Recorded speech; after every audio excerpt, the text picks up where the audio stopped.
नमस्कार दोस्तों, स्वागत है आपका अपने YouTube चैनल एग्जाम टेक में। आज हम आपको हिंदी वर्णमाला के बारे में बताएंगे। आइए चलते हैं। वर्णमाला, वर्णों के समूह को वर्णमाला कहते हैं।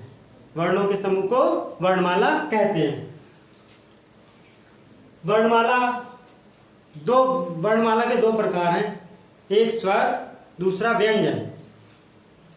आते हैं स्वर क्या होते हैं? वे वर्ण जो स्वतंत्र रूप से बोले जाते हैं। ध्यान से सुनिए, वे वर्ण जो स्वतंत्र रूप से बोले जाते हैं स्वर कहलाते हैं। जैसे अ, आ, ई, ऊ, री, ए, ऐ, ओ, औ। अब आते हैं अयोगवाह, अंग और अह। अंग और अह ये अयोगवाह में आ जाते हैं और हमारे कुल स्वर 11 और 2 अयोगवाह मिलके हो जाते हैं हमारे 13। अब आते हैं व्यंजन। व्यंजन वे होते हैं जिनके उच्चारण में स्वरों की सहायता ली जाती है या जो स्वरों की सहायता से बोले जाते हैं वो व्यंजन कहलाते हैं। हिंदी वर्णमाला में कुल मिलाकर 39 व्यंजन होते हैं। वो 39 व्यंजन और 13 स्वर मिलाकर 52 वर्ण हो जाते हैं। तो कैसे कैसे होते हैं देखते हैं। नंबर 1, स्पर्श व्यंजन। हमारे कुल मिलाकर क वर्ग, च वर्ग, ट वर्ग, त वर्ग और प वर्ग, ये 5 मिलाकर के 25 स्पर्श व्यंजन हो जाते हैं। अब आता है हमारा अंतस्थ। अंतस्थ य, र, ल, व, ये 4 हमारे अंतस्थ व्यंजन हैं। और ऊष्म व्यंजन 4 ही हमारे ऊष्म व्यंजन होते हैं, श, स और ह। उच्छिष्ट व्यंजन वे व्यंजन जिनके उच्चारण में हमारी जीभ तालू से झटके के साथ टकराती है और एकदम वापस आती है, वो उच्छिष्ट व्यंजन होते हैं। जैसे अड़, हड़ा, अड़ा, अढ़ा जैसे।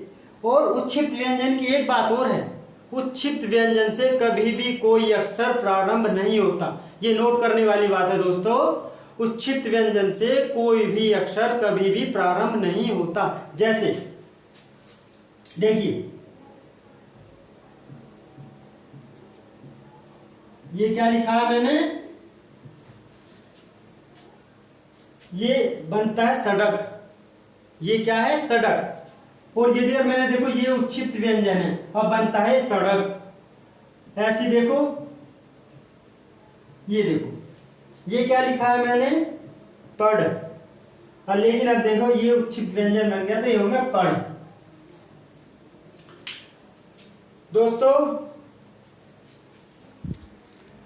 दोस्तों देखिए, जो हमारे स्पर्श व्यंजन होते हैं ड और ढ, इनसे डर, डर, डर, डर।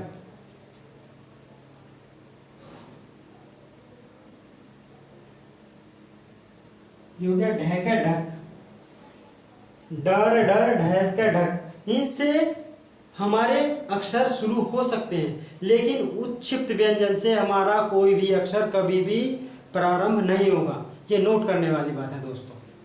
चलो आगे देखते हैं। अब आते हैं हम संयुक्त व्यंजन पर। संयुक्त व्यंजन भी हमारे 4 होते हैं। संयुक्त व्यंजन वो होते हैं जो 2 व्यंजनों से मिलकर बने होते हैं। जैसे अक्ष, त्र, स्र, ज्ञ।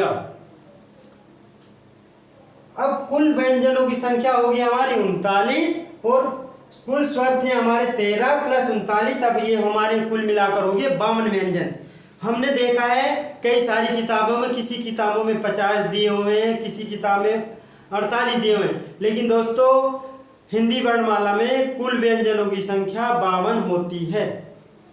अब हम व्यंजनों की विस्तार से वीडियो फिर बनाएंगे। आज के लिए सिर्फ इतना ही, गर्मी भी काफ़ी हुई है। बस आज के लिए इतना ही। धन्यवाद दोस्तों।